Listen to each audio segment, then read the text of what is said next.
Assalamualaikum warahmatullahi wabarakatuh.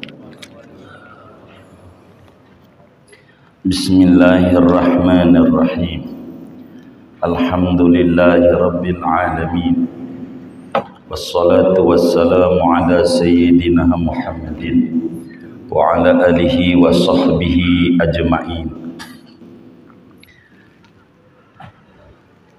Qala al-imam al-haddad rahimahullahu ta'ala wa nafa'ana bih wa bi barakati ulumih wa ghafara lahu wa li masyayikhihi wa li masyayikhina amin. Yu'minuna billahi wal yawmil akhir. Mereka umatnya Nabi Muhammad itu beriman kepada Allah dan hari kemudian. Wa ya'muruna bil ma'ruf, dan menyuruh mereka dengan yang ma'ruf, wa yanhauna 'anil munkar, dan melarang mereka dari kemungkaran, wa yata'awanuna 'alal birri wat taqwa, dan mereka saling bantu-membantu di atas kebaikan dan ketakwaan, wala yata'awanuna 'alal itsmi wal 'udwan, dan tidak saling bantu-membantu mereka di atas kedosaan dan kezaliman. Wa yuqimuna sholata, dan mendirikan mereka akan salat. Wa yu'tuna zakata, dan menunaikan mereka akan zakat. Wa yatawasawna 'ala sabri, dan mereka saling mewasiati di atas kesabaran. Wa yujahiduna fi sabilillah, dan mereka berjihad, berjuang di jalan Allah. Wa la yakhafuna lawmata laimin min ahli zayghi wal khidlan, dan tidak takut mereka akan celaan orang yang mencela daripada orang-orang sesat dan kesialan. Fama yasuddu an sabilillah wa yalumu 'alal qiyami biwajibi haqqillah illa alladhina haqqat 'alaihimul kalimatu minallahi bisyaqawati wal khusran wal khizyi wal hawan. Maka tidaklah menghalang-halangi daripada jalan Allah dan mencela atas menjalankan dengan kewajiban hak Allah, melainkan orang-orang yang pasti atas mereka oleh kalimat dari Allah dengan celaka dan kerugian, wal khizi, dan kerendahan, wal hawani, dan kehinaan.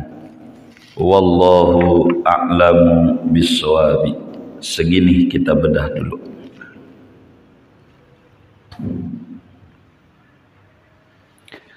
Saudara-saudara sekalian yang mulia, malam hari ini kajian kita masih muqaddimah daripada kalam wasiatnya Imamul Haddad bagi mereka yang suluk pengen menempuh jalan menuju kedekatan dengan Allah Subhanahu wa ta'ala.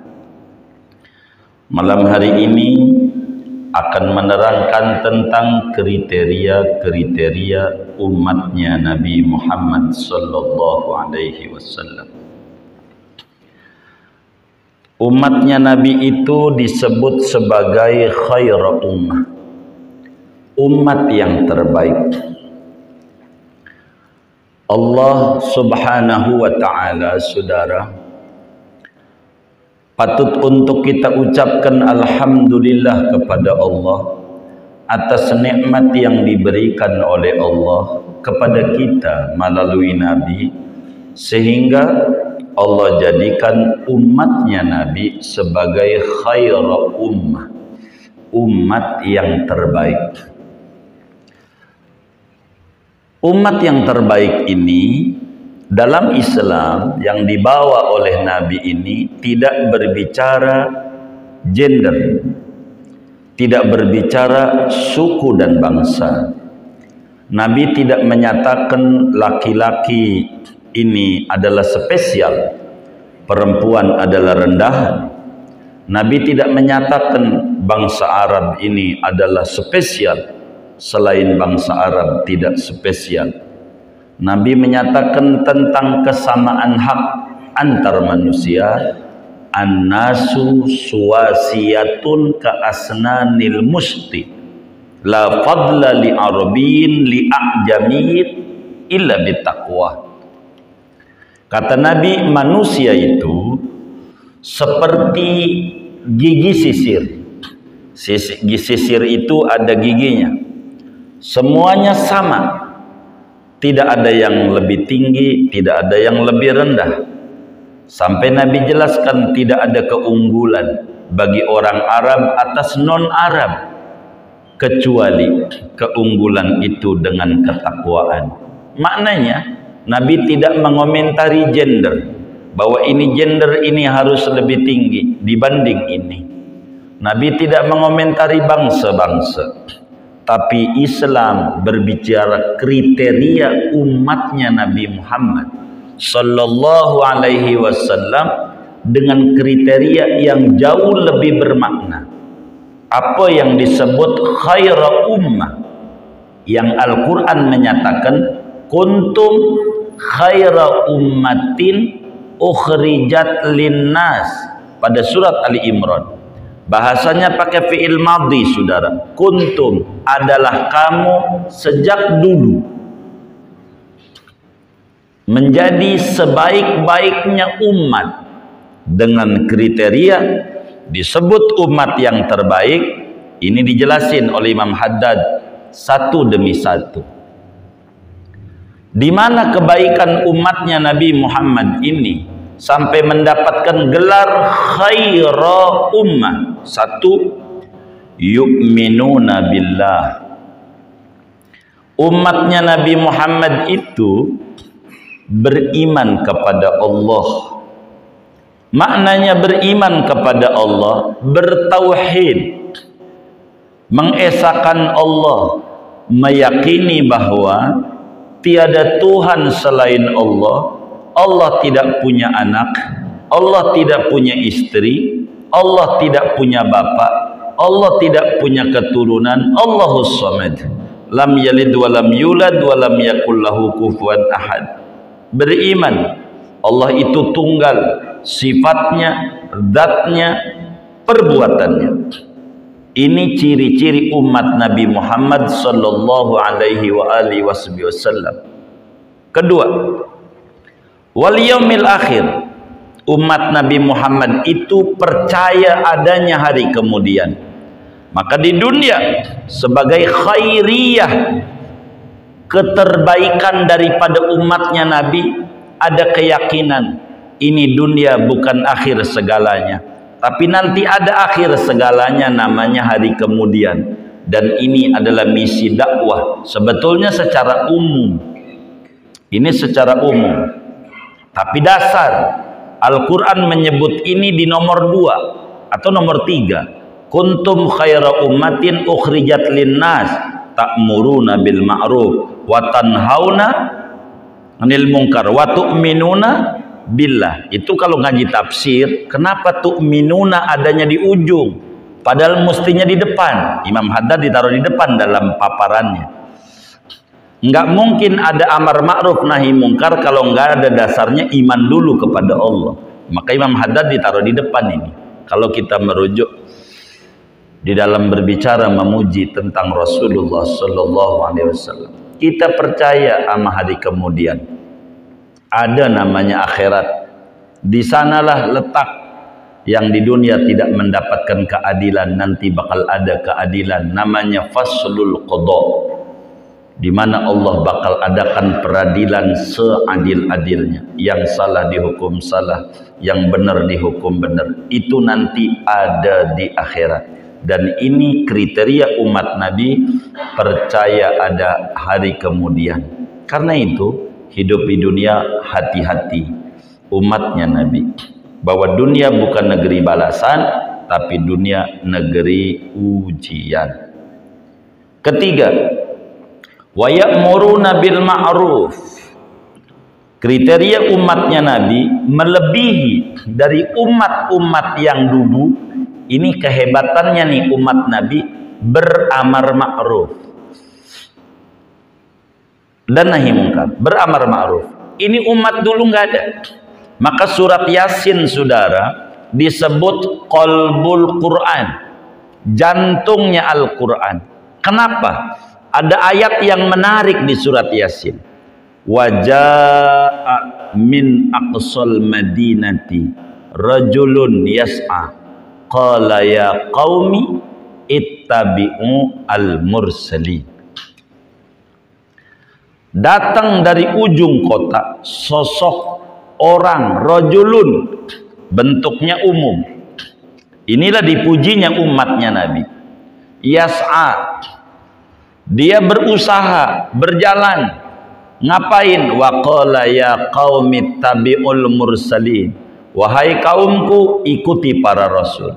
Umatnya Nabi itu beramar ma'ruf, ittabi'ul mursalin. Umatnya Nabi selalu bilang ittabi'ul ulama, ikuti itu para ulama ahlus sunnah wal jamaah, ikuti ini, ikuti itu. Itu umatnya Nabi, kaya Nabi. Nabi kan ditugasi dakwah, tabligh. Umatnya Nabi pun diperintahkan tabligh, balighu anni walau ayah. Tabligh itu di sana ada amar ma'ruf, menyuruh yang baik-baik. Ini umatnya Nabi. Dalam hal apa saja kita disuruh beramar ma'ruf. Ini umatnya Nabi. Kelebihannya dia memiliki amar ma'ruf. Ini tidak ada pada umat-umat terdahulu untuk disuruh begitu kecuali Nabi. Makanya disebut dalam umatnya Nabi al-ulama warasatul anbiya. Itu begitu. Ketiga tuh ya. Keempat, umatnya Nabi wayanhauna anil munkar. Umatnya Nabi itu bakal menjadi umat terbaik bila masih pada kriteria ini. Bila kriteria ini tidak ada, maka umatnya Nabi bukan umat terbaik lagi. Karena bukan dari sisi keturunan, bukan dari sisi kebangsaan, bukan dari sisi gender, tapi dari sisi perilaku. Daripada misi risalah, maka disebut wayanhauna anil munkar, melarang dari yang mungkar. Saudara, kita harus pahami, mungkar itu bukan dosa, bukan.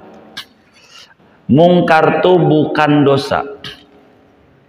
Bahasa Nabi itu cantik.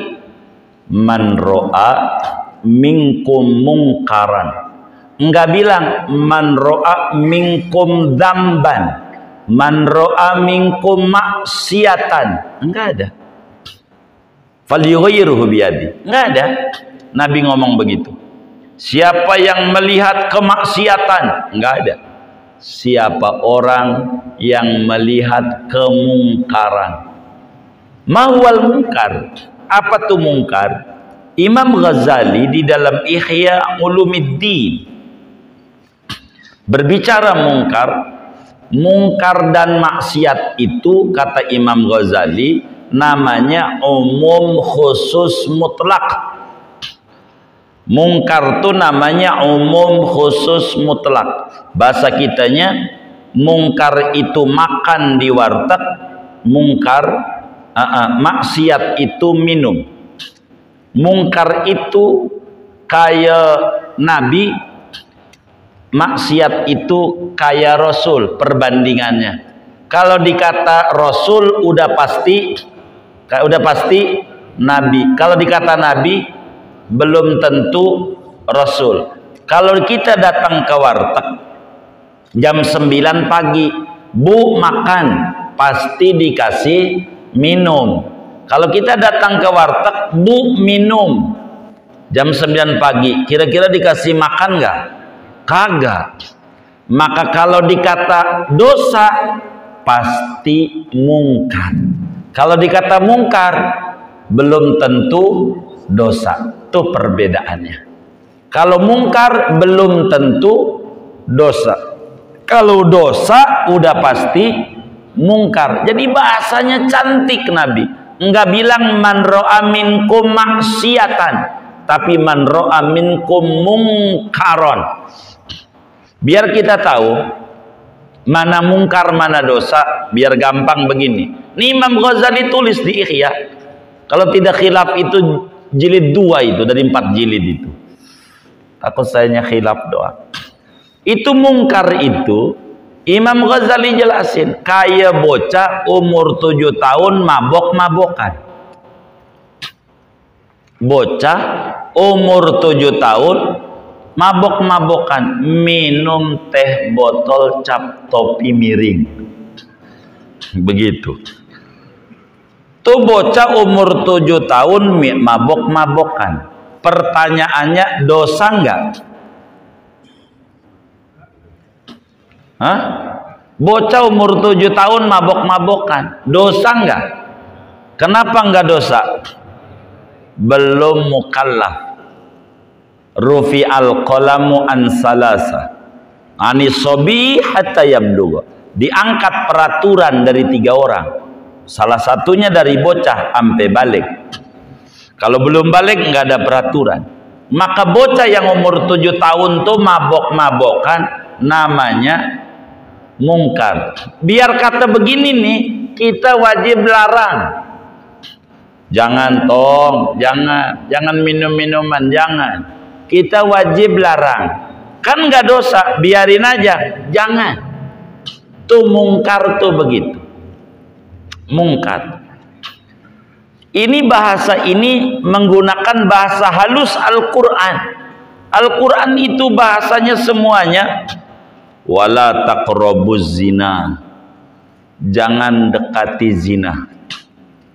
Yang ada seorang pendeta di Indonesia, Allah yarham Buya Saifuddin Amsir tuh pernah ceritakan, menterjemah Al-Quran selagu-lagunya, wala taqrabu, robu-robu hari Rebo, jangan zina di hari Rebo, Kemis boleh, begitu.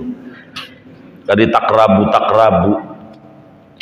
gitu tuh. Padahal maknanya wala taqrabu tuh jangan mendekati zina. Artinya fasilitas-fasilitas yang mendorong orang bakal berzina tutup, begitu maksudnya. Inilah muncul sabda Nabi, man ro'a minkum mungkaran. Siapa orang yang melihat kemungkaran, falyughayyirhu biyadih. Ini kalau mau didongengin nih, ini namanya hadis politik. Namanya hadis politik. Kalau saudara mau nyalon dewan, ini hadisnya. Begitu. Kata Nabi, ini muslim disuruh nih, wa yanahunil munkar nih, biar menjadi khaira ummah. Man ra'a minkum munkaran falyughayyirhu biyadih. Kalau Anda siapa saja orangnya melihat kemungkaran, rombak dengan tangan. Dengan tangan tuh muslim kudu menjadi eksekutif. Jadi presiden begitu. Kudu duduk gubernur terus saja sampai RT. Karena dia bisa pakai tangan. Satpol PP ngobrak-ngabrik nggak dihukum. Dihukum nggak? Enggak. Karena ada biadih. Kalau kagak bisa, kata Nabi, muslim jadi eksekutif, fa'ilam tastati' fabilisani. Kalau nggak bisa, pakai lidah. Lidah tuh maksudnya bukan penceramah. Keliru dalam mentafsir hadis itu. Bukan. Kalau penceramah mah kurang berhasil. Ngomong doang. Maksudnya lidah mana ini yang Nabi mau? Lidah yang kalau dia ngomong orang bakal marahin. Itu namanya disebut legislator. Kalau DPR panggil menteri, paranin. Jadi buat undang-undang. Itu muslim duduk. Yang pinter-pinter tuh. Begitu maksudnya. Tapi kita tidak berbicara ke sana. Itu bagian nanti aja ngomongin politik. Kita ngomongin wayan hauna anil munkar. Ciri umat yang terbaik, bila ada kemungkaran jangan diem aja. Mohon maaf nih, ada orang nyolong, jangan kita berkata begini, yang penting bukan gue, yang penting bukan barang gue, Itu maknanya muslim yang tidak baik. Yang penting gue masuk surga, dia masuk neraka, ora apa-apa. Yang penting jangan saya. Ini namanya disebut mungkar namanya. Kita kudu mencegah yang kayak begini. Titik-titik kemungkaran jangan diem aja. Kalau diem aja kitanya dosa. Begitu. Enggak boleh. Begitu. Enggak boleh. Kalau kayak begini nih, namanya dosa. Diem aja, biarin aja. Yang penting gua selamat, gua kagak, biarin aja dia mah. Masuk neraka. Namanya egois namanya. Muslim nggak benar. Masuk neraka juga yang kayak begini nih. Karena dianggap ridho sukut anil mungkar. Umat yang terbaik yang keempat, wayanhauna anil mungkar. Kalau ada kemungkaran, kita harus cegah. Itu begitu, cegah. Itu kayak begitu. Udah 4. Kelima, ciri umat Nabi yang terbaik, wa yata'awanuna 'alal birri wat taqwa. Kenapa bentuknya fi'il mudhari semuanya enggak fi'il madhi? Semuanya tuh yu'minuna, fi'il mudhari itu zaman hal wal istiqbal. Dari sekarang sampai nanti enggak boleh hilang kriteria ini dari kita. Kita kudu beriman kepada Allah, kita kudu beriman kepada hari kemudian, kita kudu beramar ma'ruf, dan kita kudu nahi mungkar. Kudu semua orang. Ini contoh biar gampang nih ya. Anak kita udah gede, udah umur 15 tahun ke atas, atau udah berumah tangga, tinggal di rumah kita. Anak kita udah gede, dia enggak sholat, umpama tuh enggak sholatnya tuh namanya kemungkaran. Namanya, jangan kita bilang yang penting gua udah gugur sebagai orang tua, gua udah pondokin, udah mondok, di mana pondok gua udah pondokin, udah 7 pondok nih, begitu. Sebelum berangkat aja saya mandiin 7 sumur dengan 7 kembang. Jadi udah urusannya dah. Kita nggak boleh dalam Islam tuh. Kan dia udah balik, masih ada tugas namanya amar ma'ruf nahi mungkar. Tetap kita kudu ingetin, udah sholat belum nak? Ngomong begitu tuh, amar ma'ruf namanya. Kata dia udah, ya udah. Kewajiban kita ngingetin doang. Tapi udah nggak ada gebuk, udah nggak ada apa, begitu. Tapi ingetin mah kudu. Itu namanya amar ma'ruf nahi mungkar. Pembantu kita udah sholat belum? Kalau belum sholat, begitu. Itu namanya amar ma'ruf nahi mungkar. Itu tugas kita. Ada tugas. Wa yata'awanuna 'alal birri wat taqwa. Umatnya Nabi kriteria berikutnya. Kelima, saling bahu membahu, bantu membantu di atas kebaikan dan ketakwaan. Jadi umatnya Nabi itu saling mewasiati bertakwa, untuk nolongin yang baik-baik. Di mana ada kebaikan kita tolongin sebisa kita. Ada masjid dibangun, tolongin tuh. Dengan 3D. Pertama ya dengan dana. Kita nggak bisa bantu dana. Dengan doa, omongan, doain. Doa nggak bisa juga. Dengan diam. Udah bantu kagak, nyelak mulu sama pengurusnya. Begitu. Ini apaan ini? Pakai nanggok di pinggir jalan ini. Bikin malu jam orang Kristen yang kayak begini. Kristen aja kagak. Begitu. Ini yang kayak begini ini namanya tidak yata'awanuna 'alal birri wat taqwa. Yang kayak begini nih kita nggak boleh omelin. Kita datangi ke rumahnya, kita ajak bicara. Bang, begini. Itu kenapa ampe nanggok di pinggir jalan? Itu karena kesulitan dana.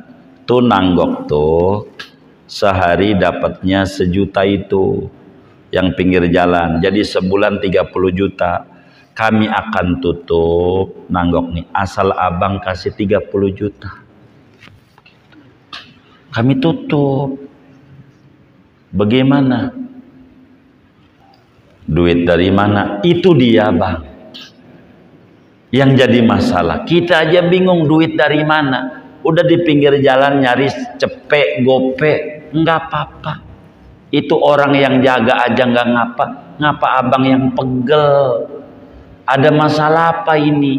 Kalau nggak bisa bantu dana, doa. Moga-moga yang jaga tuh dikasih sabar, panas kayak begitu belum tentu dapat. Gitu. Nggak bisa doa, udah diem aja udah membantu. Sian pengurus masjid nyelak mulu. Itu namanya ya ta'awanuna 'alal birri wattaqwa. Kita begitu menjadi umatnya Nabi Muhammad sallallahu alaihi wa alihi wa sahbihi wasallam. Kita saling bahu membahu, bantu membantu. Itu kayak wala yata'awanuna 'alal itsmi wal 'udwan. Dan ciri berikutnya, umatnya Nabi yang terbaik itu bila tidak saling bantu membantu pada kedosaan dan kezaliman. Kalau dosa jangan dibantu. Kalau dosa jangan ditolongin. Kalau kita nolongin bahaya. Bahaya. Begitu. Kalau kita nolongin, ada orang mau jaipongan, kata kita gensetnya punya saya aja tuh, ada di rumah nganggur kok, pakai aja. Jadi namanya kita nolongin, kita kasih. Ada kok bambunya, kalau kurang buat tutupnya dari kita. Kata Nabi, man a'ana ala maksiatin walau bisyatri kalimatin kana syarikan lah. Siapa orang yang membantu kemaksiatan walaupun sepotong kata,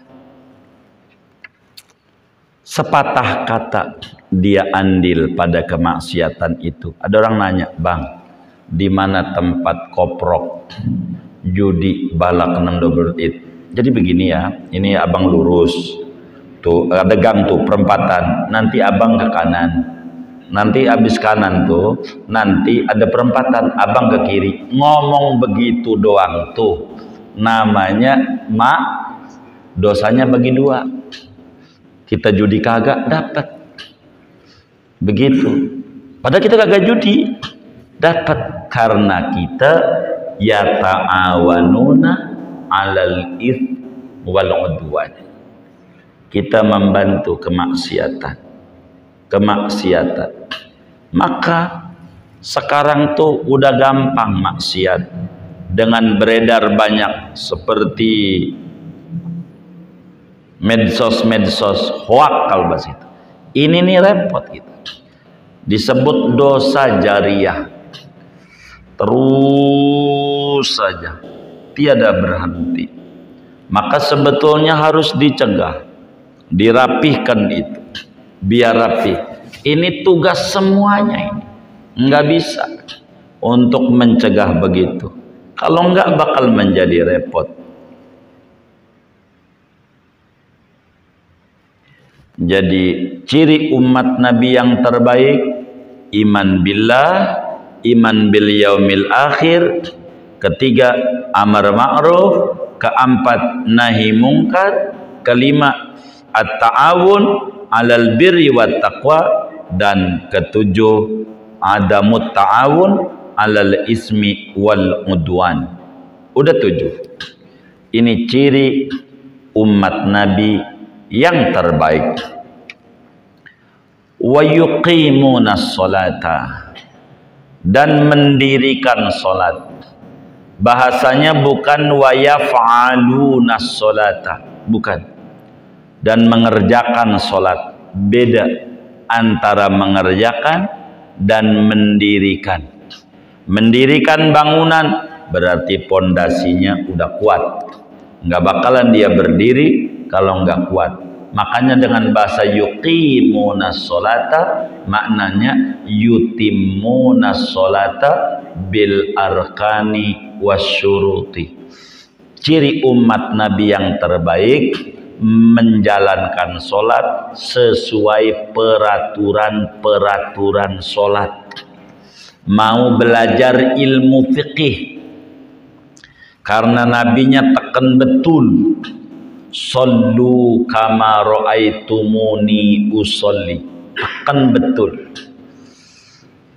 sallu kama ra'aitumuni usolli, supaya kita tidak boleh selagu-lagunya di dalam ibadah. Karena itu redaksinya yuqimunas sholata, begitu, yuqimunas sholata, bukan yaf'alunas sholata. Itu maknanya mengerjakan sholat sesuai aturan-aturannya. Bukan kita kemudian sholat nunggang-nungging lalu kita menggugat Tuhan. Ya Rabb, saya sudah tahajud, sudah duha, ngapa usaha konveksi saya kayak begini? Ini namanya dia tidak sadar kalau dirinya baru mengerjakan, belum mendirikan. Karena kalau mendirikan akan muncul tuma'ninatul qulub, akan muncul aqimis sholata lidzikri ala bidzikrillah tatma'innul qulub, akan muncul inna sholata kanat inna sholata tanha anil fahsya'i wal munkar. Yuqimunas sholata, hubungannya kuat dengan Allah Subhanahu wa taala. Apa tuh yuqimunas sholata? Disertai adab-adab sholat, bukan sekedar rukun syarat tapi adab dikerjakan, yang oleh Imam Ibnu Athaillah Sakandari dalam hikamnya, al-a'malu suwarun qaimatun wa arwahuha wujudu sirril ikhlasi fiha. Ada ruhnya daripada ibadah, itulah yuqimunas sholata. Kemudian wa yu'tunaz zakata. Umatnya Nabi yang terbaik tidak sekedar hidup tidak berimbang, hubungan sama Allah baik tapi tidak baik dengan hubungan sesama. Makanya disuruhlah kita berbagi biar enggak ada ketimpangan. Si kaya kudu membantu si miskin, diajarin oleh Islam, namanya disebut zakat. Zakat ini ajaran yang terbaik yang diajarkan. Untuk apa? Untuk membantu, karena kata Nabi, hal tunsoruna wa turzaquna illa bidu'afaikum. Tidaklah kalian diberi pertolongan, diberikan rezeki, melainkan berkat adanya orang yang lemah di antara kalian. Maka supaya hubungan mesra si kaya dan si miskin, enggak boleh kita ibadah bagus tapi kemudian kurang membantu kepada orang lain. Maka ada ajaran yang disebut zakat. Diaturlah dalam fikih bagaimana itu zakat. Ala kulli hal, yuqimuna sholata vertikal, yu'tuna zakata namanya horizontal. Ini hubungan tawazun daripada ciri-ciri umat yang terbaik. Dengan zakat saja sebetulnya udah cukup. Zakat itu 2,5% umpamanya kalau zakat dagang. Kalau kita punya duit 100 juta udah setahun, maka kemudian kita bakal zakatlah kira-kira 2 juta, 2,5 juta. Maka yang 97,5 juta ini buat hura-hura kita, jalan-jalan kita masih masuk surga. Zakat enggak banyak, 2,5%. Isyaratnya orang enggak punya, orang miskin di mana tempat jumlahnya 2,5%. Dengan zakat saja sudah terpenuhi cara menanggulangi kemiskinan. Apalagi sebuah negara mengambil pajak, pajak pabeanan, pajak penghasilan, pajak penambahan nilai, pajak ini, pajak itu, pajak ini, pajak itu lebih-lebih kudunya makmur lagi, saudara. Kalau umpamanya bapak-bapak nih punya tanah 1000 meter, dijual 1000 meter dijual, maka dikenain oleh negara pajak, namanya pajak penjualan. Pajak penjualan kira-kira berapa tuh? 5% biasanya pajak penjualan. Itu berarti duit yang kita dapat nih, maka duit sudah kita pajaki, artinya udah kita bayar pajak dari duit yang ada. Dari duit yang ada kemudian kita beli mobil, pajak nggak? Pajak nggak? Pajak. Pajak lagi. Pajak apa? Pembelian, kepemilikan kendaraan bermotor. Pajak lagi. Pajak mobil tuh. Udah tuh diambil pajak. Akhirnya usaha makin menurun. Mobilnya kita jual. Kira-kira kena pajak nggak? Kena pajak apa? Penjualan lagi. Pajak penjualan. Begitu. Sisa daripada duit jual mobil, beli motor. Pajak nggak? Pajak lagi. Pajak apa? Iya, pembelian, kepemilikan. Sisanya itu dari habis beli motor kita buat makan di restoran, kena pajak nggak? Hah? Pajak. Pajak apa? PPN. Berapa persen?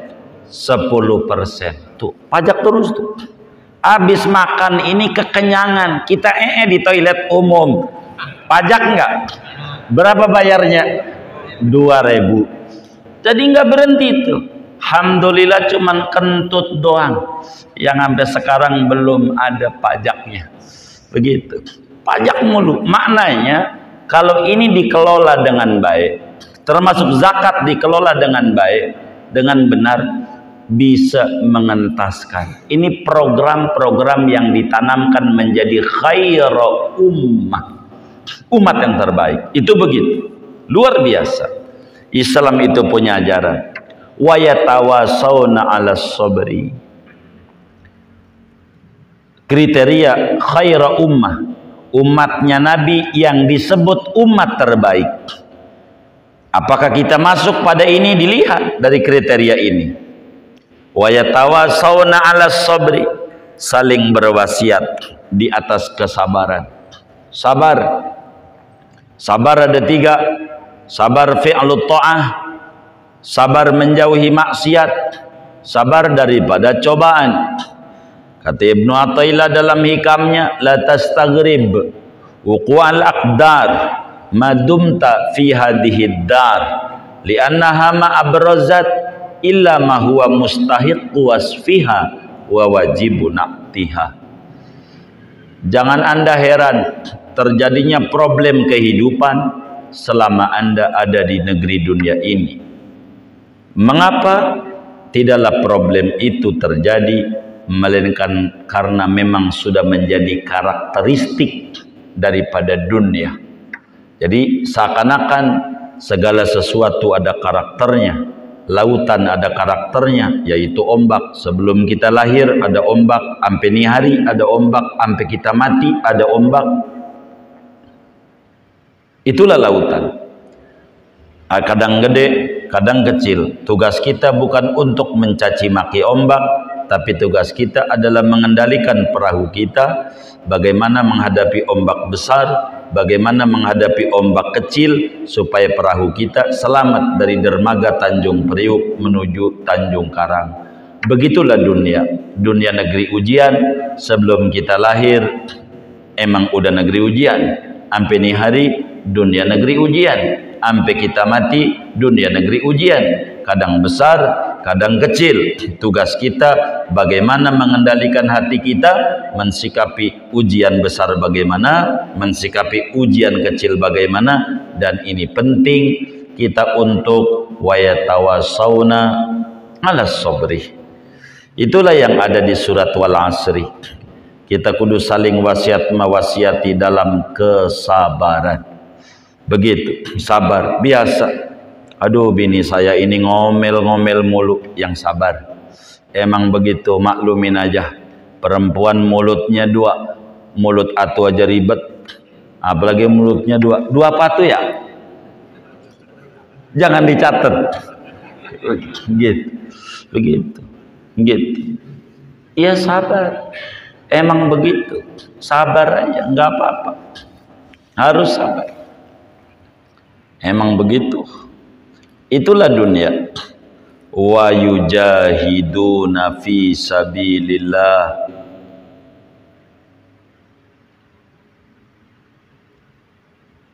Ke-10,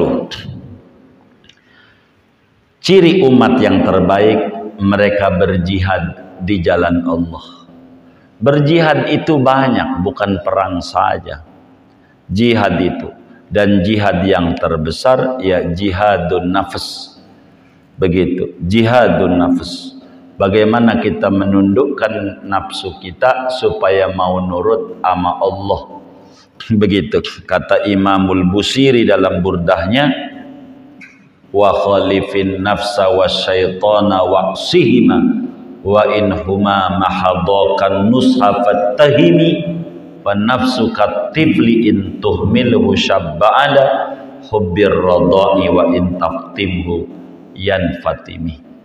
Kita harus menyalahi daripada nafsu kita, karena nafsu ini selalu berontak-berontak terus.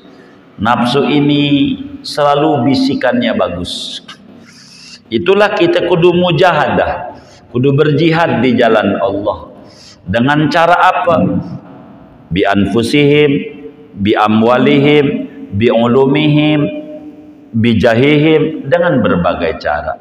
Kita berjihad di jalan Allah dengan ilmu. Itulah pendidik. Dengan harta, itulah orang kaya. Dengan jabatan, itulah pejabat.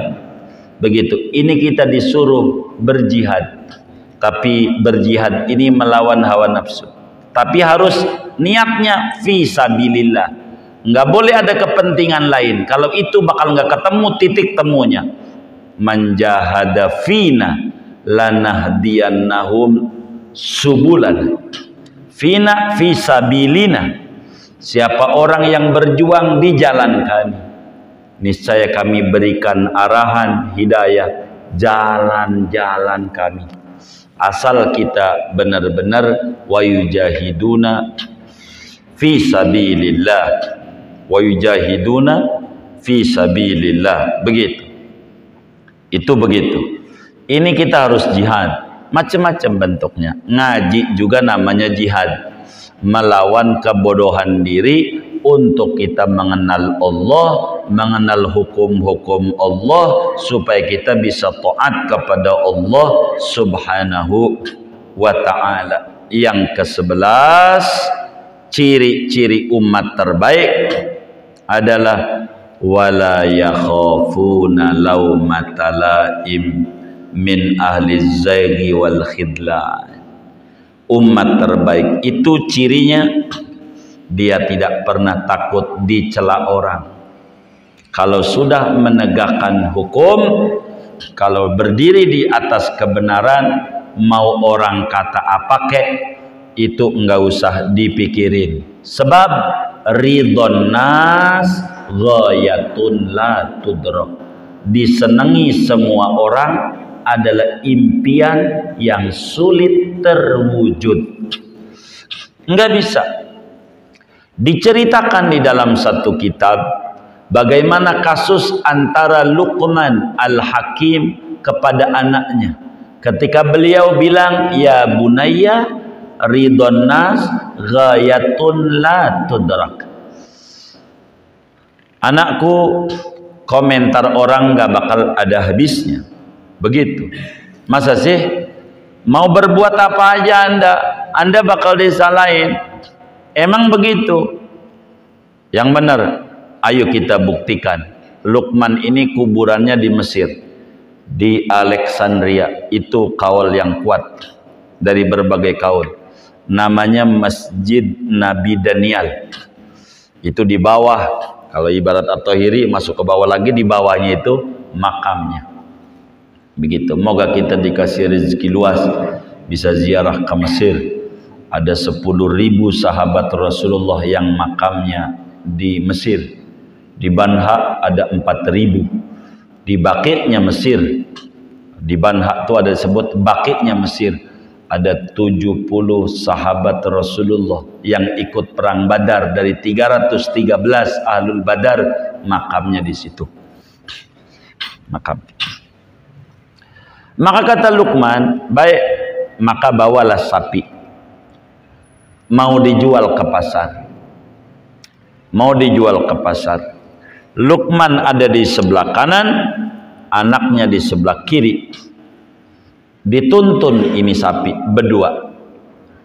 Lalu ketemulah sama orang kampung. Kata orang kampung, Pak, apaan itu sapi? Sehat apa sakit? Sehat.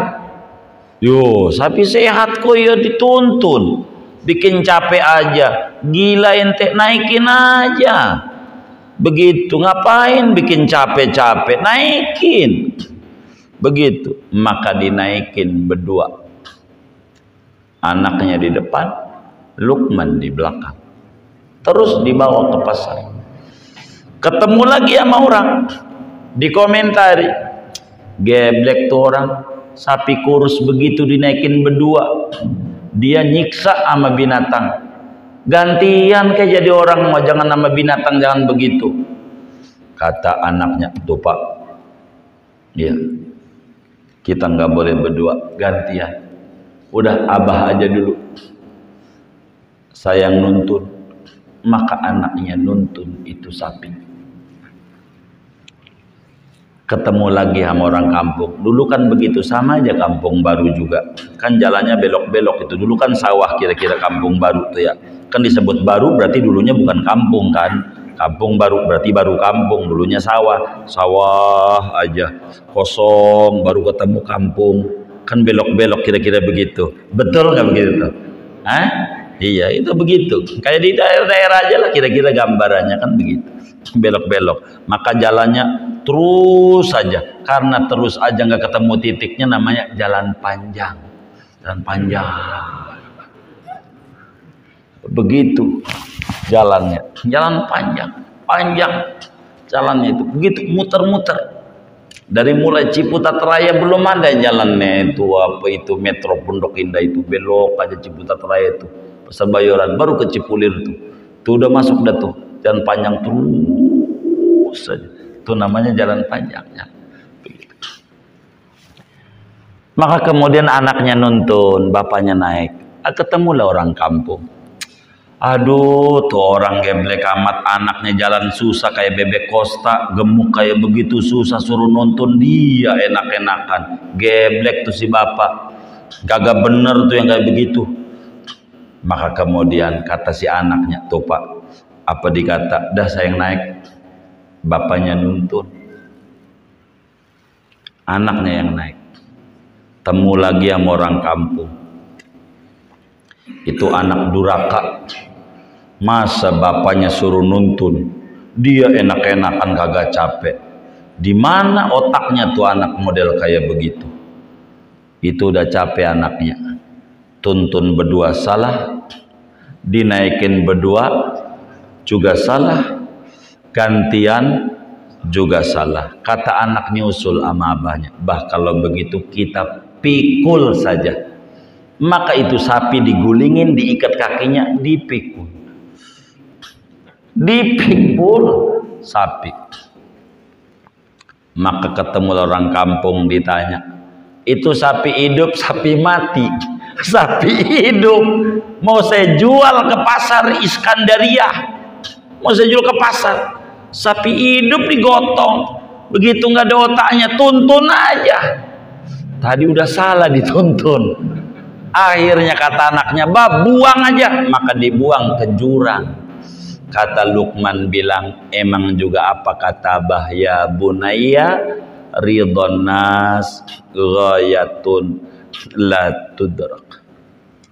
Wahai anakku, ridhon nas ghayatun la tudrak. Itulah yang disebut wa yatawasa wa la yakhafuna laumata laim. Kita jangan takut dicela orang dalam menegakkan kebenaran. Biarin orang komentar apa, jalanin. Saudara enggak apa-apa. Saudara mau beli motor suka saudara, warnanya apa, Saudara nggak usah. Kalau komentar orang bakal salah aja saudara. Beli motor warna kuning, aduh lu mau bego banget warna kuning, mana kuning tinja lagi, ada aja yang dicela. Begitu, ganti lagi dijual yang kuning beli merah, lu PDI, ada aja yang dikomen, jadi salah. Maka saudara, selama kita berada pada manhaj nabawiyah, pada ajaran-ajaran yang diajarkan oleh Rasulullah Sallallahu Alaihi Wasallam, maka tidak boleh takut untuk dicela orang. Gitu. Biasa, jangankan kita, Rasulullah Sallallahu Alaihi Wasallam yang akhlaknya mulia, enggak ada dosa, enggak ada akhlak buruknya, masih juga dicela orang. Apatah lagi kita yang banyak dosanya, yang banyak salahnya. Wala yakhafuna laumata laim min ahli zaighi wal khidlan. Saudara mau nyalon dewan, enggak apa-apa, nyalon aja. Ntar dikata apa gua ngaji, mau nyalon dewan doang, pas habis itu gak ngaji. Jangan pikirin nanti kagak ngaji-ngaji, mau kapan lagi. Udah begitu kagak jadi, kagak ngaji lagi, malu. Kapan ngajinya lagi? Jangan dipikirin, kalau udah kebenaran jalanin aja. Wala yakhafuna laumata laimin min ahli zaighi wal khidlan. Jangan takut, jangan gentar dicela orang kalau sudah menegakkan daripada yujahiduna fi sabilillah, daripada yatawasawna bis sabri, daripada wala yata'awanuna 'alal itsm wal udwan, daripada wa yata'awanuna 'alal birri wat taqwa, daripada wa yanhauna 'anil munkar, daripada ya'muruna bil ma'ruf. Kalaupun yu'minuna billah wa bil yaumil akhir, ini mendasar, adalah pondasi untuk seluruh ini. Nggak akan bisa ini semua dijalanin kalau nggak ada keimanan kepada Allah Subhanahu wa taala. Oleh karena itu, kriteria daripada khaira ummah yang dipuji, bahwa Allah berhak dipuji karena Nabi Muhammad memiliki khaira ummah yang tadinya para sahabat. Nah, inilah amaliyah-amaliyah para sahabat, bagaimana mereka itu selalu nggak pernah takut. Kalau ada yang salah ngomong aja, kalau kita nggak berani, apalagi khotib. Kalau sahabat nggak pernah takut.